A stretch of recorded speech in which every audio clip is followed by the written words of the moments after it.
তার মানে কুরবানি করা। কুরবানি করা মানে খালি গরু ছাগল জবাই করা না, নিজের আমিত্বকে কুরবানি করা, অহংকারকে কুরবানি করা, নিজের ভিতরে থাকা পশু সুলভ আচরণকে কুরবানি করা, সময়কে কুরবানি করা, আল্লাহ রাস্তায় জানমাল সবকিছু কুরবানি করা। কথা বলেন ঠিক কি না?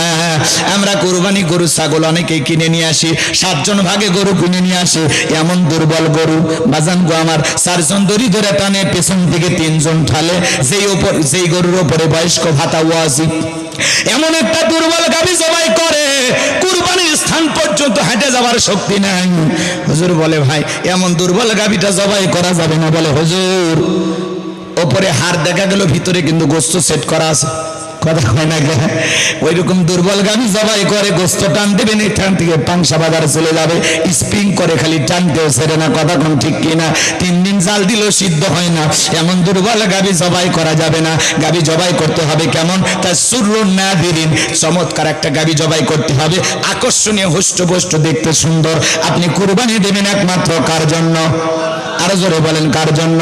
অনেকে আবার কুরবানির পশু কিনে নিয়ে এসে বড়াই করে, 5 লাখ টাকা দিয়ে কিনে নিয়ে এসে রাস্তায় বেঁধে রাখে। মানুষ বলে কার কুরবানি? কয় তালুকদারের কুরবানি। কত দিয়ে কিনছেন? কয় 5 লাখ। বলে তালুকদার সাহেব আপনি ঠকেন নাই, জিতছেন। তালুকদার বলে আমি ঠকার মানুষ, পিছনে যে রান দেখা যায় 1 রানই তো 4 মণ গোস্ত হবে। যারা কুরবানির পশু নিয়ে আসে কোথায় কি পরিমাণে গোস্ত হবে লোক দেখানোর জন্য করে, এদের কুরবানি কবুল হবে না। একটু জোরে বলেন। লোক দেখানোর জন্য না, কুরবানি কার জন্য? ওয়ানহার মানে কুরবানি করা, স্যাক্রিফাইস করা, ত্যাগ করা, উৎসর্গ করা। কথা বলে ঠিক কিনা? আমরা কুরবানি দেব একমাত্র কার জন্য? হ্যাঁ, অনেকে আবার বলে কুরবানি না দিলে ছেলে মেয়ে মানুষের গোস্তের দিকে তাকায় থাকবে। হুজুর ওই জন্য সুদের টাকা দিয়ে হোক আর কিস্তি তুলে হোক কুরবানি দিয়েই দম। আচ্ছা বলেন তো হবে ভাই? কেউ বলে জামাই বাড়িতে গোস্ত না বাড়ালে মান সম্মান থাকবে না, প্রয়োজনে আমি ওই আশা, ব্রাক, এনজিও এগুলো সম্মতি আছে, এগুলোর কাছ থেকে লোন নিয়ে হলেও আমি, ঋণ নিয়ে হলেও আমি কুরবানি দেবই। ভাই হবে? কুরবানি যারা দিবেন 3টা জিনিস খেয়াল রাখা লাগবে। কয়টা? এদিকে সময় নাই, বিস্তারিত বলবো না, তো কষ্ট হচ্ছে আপনাদের, আমি বুঝি তো। 1 নাম্বার যারা কুরবানি দেবে তাদের নিয়ত সহি হওয়া লাগবে যে কুরবানি একমাত্র আল্লাহকে রাজি খুশি করার জন্য। কথা কয় না? 1 নাম্বার কি? নিয়ত সহি হওয়া লাগবে যে ছেলে মেয়ের জন্য না, জামাই বাড়িতে গোস্ত বাড়ানোর জন্য। আরে ভাই কুরবানি করার পরে আপনি তো আত্মীয় স্বজনকে দেবেন, গরিব দুঃখীকে দেবেন, তারপরে তো আপনি খাবেন। আগেই খাওয়ার নিয়তকে, কথা কয় না? আগেই খাওয়ার নিয়ত। ছেলে মেয়ের জন্য কুরবানি না হলে কান্নাকাটি করবে, এটা একটা কথা। আচ্ছা বলেন তো কুরবানির গোস্ত তো আপনারাই খাবেন নাকি বিকেল বেলা ফেরেশতা আসে এই এলাকায় যে ভাই বস্তায় তুলে দাও, আমরা আসমানে নিজে ভুনে ভরে খাবো? আপনারাই তো খাবেন। তা আগে খাওয়ার নিয়ত কেন? সহি নিয়ত, ছেলে মেয়ের জন্য না, জামাই বাড়িতে পাঠানোর জন্য না, আমি কুরবানি দিতেছি যেভাবে ইব্রাহিম ইসমাইল আল্লাহর পথে কুরবানি হয়েছে, তারা বাপ ছেলে যেরকম আল্লাহকে খুশি করার জন্য কুরবানি করেছেন, ঠিক আমিও সেইভাবেই কুরবানি দিচ্ছি। কথা বলেন ঠিক কিনা? পারবো তো ইনশাল্লাহ? তাহলে 1 নাম্বার নিয়ত সহি। 2 নাম্বার টাকাটা হালাল হওয়া লাগবে, আপনার ইনকামটা বৈধ হওয়া লাগবে। কথা কয় না কে?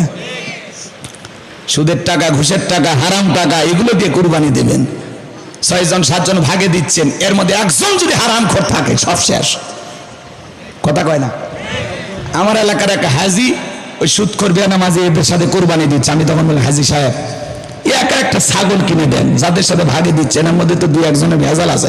তখন বলতেছে ওদের ভেজাল থাকলে আমার টাকা তো আর ভেজাল নাই। আরে একাই খাসি দেব কেন হুজুর? বাড়িতে কেউ খাসির গোস্ত খায় না, খাসি খায় না, এই জন্য গরুর গোস্ত পাওয়ার আশায় বেনামাজি, সুদখোর, হারামখোর এদের সাথে ভাগে জোট বেঁধে কুরবানি দেয়। একজনেরও কুরবানি হবে না। কথা বলে ঠিক কিনা? ভালো করে বুঝবেন, টাকা হালাল হওয়া লাগবে, ইনকাম বৈধ হওয়া লাগবে। 3 নাম্বার ফাসাল্লি লিরাব্বিকা ওয়ানহার, আগে নামাজ পড়ো তারপরে কুরবানি করো। 3 নাম্বার নামাজি হয়ে তারপরে কুরবানি দাও। কথা বলে ঠিক কিনা? আগে নামাজ পড়ো তারপরে কুরবানি করো। কথা কয় না ভাই?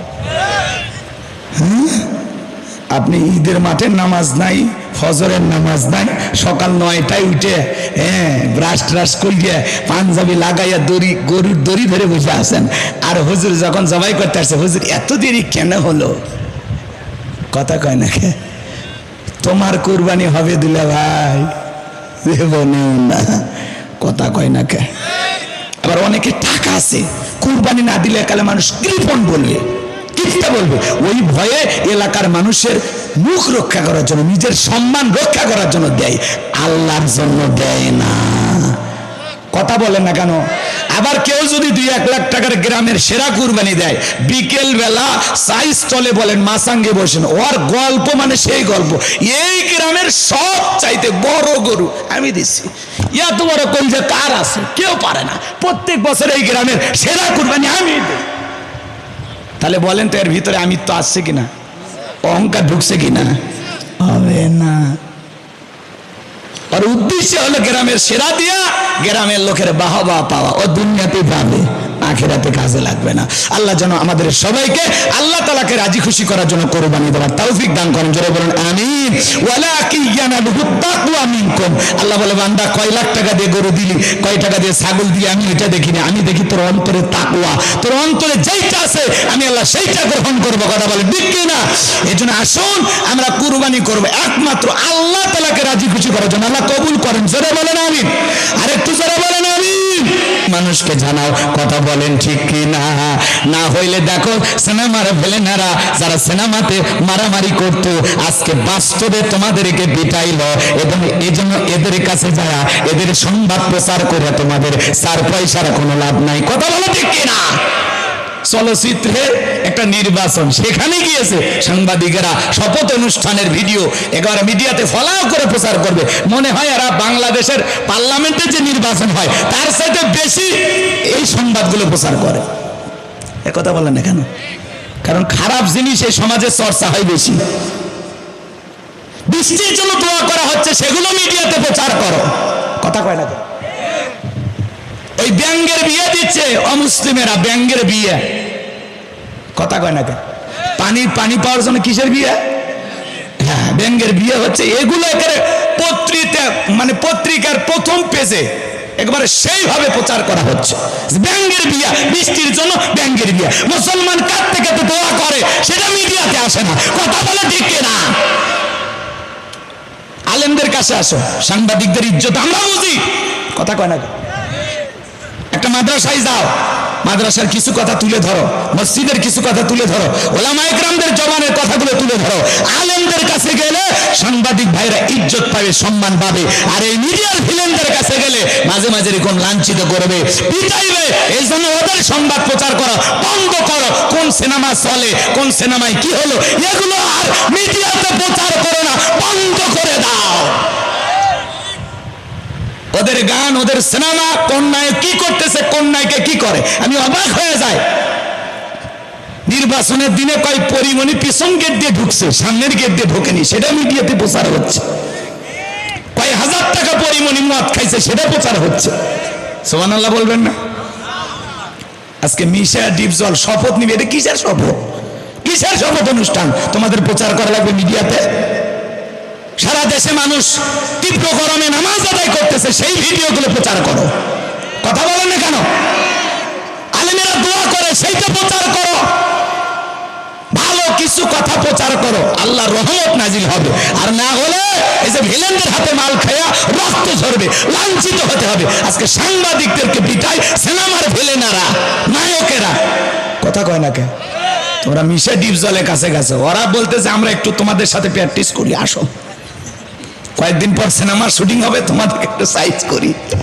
সাংবাদিক ভাইয়েরা কান্নাকাটি করতেছে, ওদের দেখে মায়াও লাগতেছে। সাংবাদিকের হলো জাতির অভিভাবক। কথা কোন ঠিক কি না? আল্লাহ যেন সাংবাদিক ভাইদেরকে হেদায়েত দান করেন, তারা যেন এই চলচ্চিত্রের নিউজ প্রচার করা থেকে বিরত থাকেন। কথা বলেন ঠিক কি না? আসুন সত্য সংবাদ প্রচার করুন, দ্বীনের কথা বলুন, ইসলামের কথা বলুন। এমনি ইসলামিক চ্যানেলগুলো বন্ধ, আপনাদের মাধ্যমে একটু কোরআন তেলাওয়াত, 2-4টা হাদিস এভাবে প্রচার প্রসার করেন। কথা বলেন ঠিক কি না? আল্লাহ মিডিয়ার ভাইদেরকে ইসলাম প্রচারের সাথে কবুল করেন। জোরে বলেন আমিন। দ্বীন প্রচারের জন্য কাজ করা তৌফিক দান করুন। একটু জোরে বলেন আমিন। আমার ভাইয়েরা, এই জন্য যারা কদর বোঝে তাদের কাছে যান, নিশা ডিপজলের কাছে যা লাভ নাই। ওদের সংবাদ প্রচার করতে গেলে মাঝে মাঝে মার খাওয়া লাগবে, কথা কোন ঠিক কি না?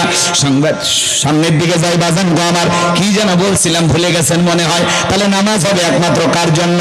ফাসল্লি লিরাব্বিকা, রবের উদ্দেশ্যে সালাত আদায় করা লাগবে। নামাজ হবে একমাত্র আল্লাহ তাআলার জন্য।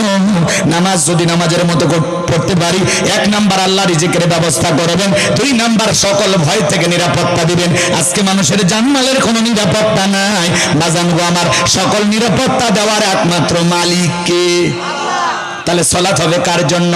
কদ আফলাহাল মুমিনুন আল্লাযীনা হুম ফি সালাতিহিম খাশিউন। অবশ্যই মুমিনেরা সফল যারা নিজেদের সালাত বিনয়ের নম্রতার সহিত আল্লাহর ভয় নিয়ে আদায় করে। আল্লাহর ভয়ে সালাত আদায় করব, আল্লাহর ভয়ে 5 ওয়াক্ত নামাজ কারা কারা মসজিদে গিয়ে আদায় করবেন? 2টা হাত তুলে আল্লাহকে একবার দেখান। আল্লাহ আমাদের সবাইকে 5 ওয়াক্ত সালাত মসজিদে গিয়ে জামাতের সহিত আদায় করা তৌফিক দান করুন। জোরে বলুন আমিন। আরেকটু জোরে বলেন আমিন। হাত তোলেন, নামাজ এদিক খেয়াল কর, হাত নামান। এই যে হাত তুললেন আর নামাইলেন, খালি এই পর্যন্তই যেন না থাকে। ফজরে মসজিদে ঢুকবেন তো ইনশাল্লাহ, কথা কয় না? এখানে এমন কোন যুবক আছে বাবা হাত তুলে ওয়াদা দেওয়া যে হুজুর আমি বেনামাজি ছিলাম, আজকে আপনার কথা শুনে আল্লাহ তাআলার কাছে মাথা নত করা শুরু করলাম, সিরাতাল মুস্তাকিমের পথে যেন আল্লাহ আমাকে কবুল করেন, মৃত্যু পর্যন্ত যেন সালাত আদায় করতে পারি। বিনয়ের সহিত পায়ে হাত দিয়ে অনুরোধ করি। এমনকি 2-1 যুবক পাওয়া যাবে আজকে থেকে আর জীবনে কোনোদিন 5 ওয়াক্ত সালাত ছাড়বা না। কোন কোন যুবক আছে হাত তোলো? 5 ওয়াক্ত সালাত ছাড়বা না, একজনও নাই? ভয় পাচ্ছে এখনই না? হাত তুললেন আপনারা? কি বুঝলেন? আমি বললাম আজকে থেকে 5 ওয়াক্ত সালাত ছাড়বেন না। কারা কারা হাত তোলেন? করবেন তো ইনশাআল্লাহ? এতগুলো মানুষ হাত তুলেছেন, বুঝে তুলেছেন তো? নিয়ত ঠিক থাকবে তো ইনশাআল্লাহ? আল্লাহ কবুল করেন, জোরে বলেন আমিন। এখানে অনেকেরই মুখে দাড়ি নাই, রসুলকে ভালোবেসে রসুলের মহাব্বতে ওলামা ইকরামদের কথা শুনি। এখানে কি এমন একজন যুবক পাওয়া যাবে যে হুজুর আজকে থেকে জীবনটাকে পরিবর্তন করলাম, আপনার কথায় মুখে দাড়ি রাখবো ইনশাআল্লাহ, আর জীবনে কোনোদিন দাড়ি কাটবো না? এরকম কি 2-1 যুবক পাওয়া যাবে? এ ভাতিজা, এ সোজা হয়ে হাত তোলো। বিয়ে এমনি হয় না তোমাদের, সোজা হয়ে হাত তোলো ভাতিজা। বাবা হাত তোলো, ভালো করে তোলো। দাড়ি রাখবে তো? আবার বান্ধবীর কথা শুনে দাড়ি কাটবে না তো? ঠিক আছে, আল্লাহ কবুল করেন, জোরে বলেন আমিন। আরো জোরে বলেন আমিন। কারণ আজকে মানুষ বিপদগামী হয়ে যাচ্ছে, কথা বলেন ঠিক কিনা? একজন ছিল বক্তা, সেখান থেকে হয়ে গেছে টিকটকার, কথা কয় না? মাঠে ময়দানে ওয়াজ নসিহত করতো, সেই বক্তা থেকে এখন টিকটকার হয়ে গেছে। এখন কান্দে কাটে আবার ক্ষমা চায়, বলতেছে আমাকে মাফ করে দেন। আজকে ওই ছেলেটাকে সেলুনে নিয়ে গেছে, চুলগুলো কাটতেছে, ওই ছেলেটা হাউমাউ করে কান্না করতেছে। এখন কি আসলে ফিরে আসার জন্য কান্না করতেছে নাকি চুলের মহাব্বতে কান্নাকাটি করতেছে? আমি তো বিষয়টা বুঝতে পারতেছি না। যে বক্তা সে আবার স্বপ্ন দেখে সিনেমার নায়ক হবে, যে বক্তা সে আবার কেমনে টিকটকার হয়। অনেকে বলতেছেন এগুলো সব ভাইরাল হওয়ার নেশা। আল্লাহ তার মনের অবস্থা ভালো জানে। আমরা শুধু এতটুকু বলবো, আল্লাহ যেন এই ভাইকে সঠিক বুঝ দান করেন, হেদায়েতের পথে কবুল করেন, আবারও যেন দ্বীনের পথে ফিরে আসার তৌফিক দান করেন। যারা বলুন আমিন। এই চুলের কালার করে লাভ নাই, আজেবাজে কাটিং করে লাভ নাই। ওলামা ইকরামদেরকে মানুষ শ্রদ্ধা করে, ভক্তি করে, বিশ্বাস করে, ভালোবাসে, বিদায় নিজেদেরকে পরিবর্তন করবেন। আপনি কেন বিপদগামী হবেন? আপনি মানুষকে পথ দেখাবেন, মানুষকে সঠিক পথের সন্ধান দেবেন, মানুষকে ওয়াজ নসিহতের মাধ্যমে সঠিক কথা বলে মানুষকে ফিরে আনার চেষ্টা করবেন। এখন যে ফিরে আনবে সেই যদি বিপদগামী হয়, সমস্যা আছে না নাই? আপনি বক্তা থেকে টিকটকার, আজকে তামাম নেট দুনিয়ায় ভাইরাল, সমালোচনা হচ্ছে ওলামা ইকরামদের। আল্লাহ যেন এই ভাইটাকে হেদায়েত দান করেন। আজকে তার চুল কেটে দিচ্ছে, সে কান্নাকাটি করতেছে, চুল কেটে আবারও ভালো হবে, সে এখন ফিরত আসতেছে। আল্লাহ যেন হেদায়েত দান করেন, আমাদের সবাইকে সঠিক বুঝ দান করেন। একটু জোরে বলেন আমিন, একটু জোরে বলেন আমিন। এই জন্য ভাতিজা তোমরা যারা আসো বাবা, মনে করো আমি তোমার চাচার মতো, বড় ভাইয়ের মতো, জীবনে কোনোদিন চুলের উল্টাপাল্টা কাটিং করবা না। আচ্ছা, মানুষের চুল হয় কালো না হয় সাদা থাকবে, বয়স হয়ে গেলে না হয় দাড়িতে মেহেদি লাগাইলো, চুলে মেহেদি লাগাইলো, এটা ভিন্ন কথা। কিন্তু যুবক মানুষ যদি দেখা যাচ্ছে টাকা খরচ করে ভেড়ার মতো চুলের কালার করে, এটা হইল ভাই? যুবকেরা যুবক বয়সে বুড়ার মতো চুলের কালার করে, এগুলো নাকি স্টাইল, এগুলো নাকি বিভিন্ন ক্রিকেটার, ফুটবলার, নায়ক, গায়ক, এদের স্টাইল। আল্লাহ যেন এমন স্টাইল থেকে যুব সমাজকে হেদায়েত দান করেন। একটু জোরে বলেন আমিন, আরো জোরে বলেন আমিন। আমার ভাইয়েরা চলেন সামনের দিকে যায়। যে কথা বলতে চাচ্ছিলাম, ফাসল্লি লিরাব্বিকা ওয়ানহার, এক নাম্বার রবের উদ্দেশ্যে সালাত আদায় করা। তাহলে নামাজ হবে একমাত্র কার জন্য? আরেকটু জোরে বলেন কার জন্য?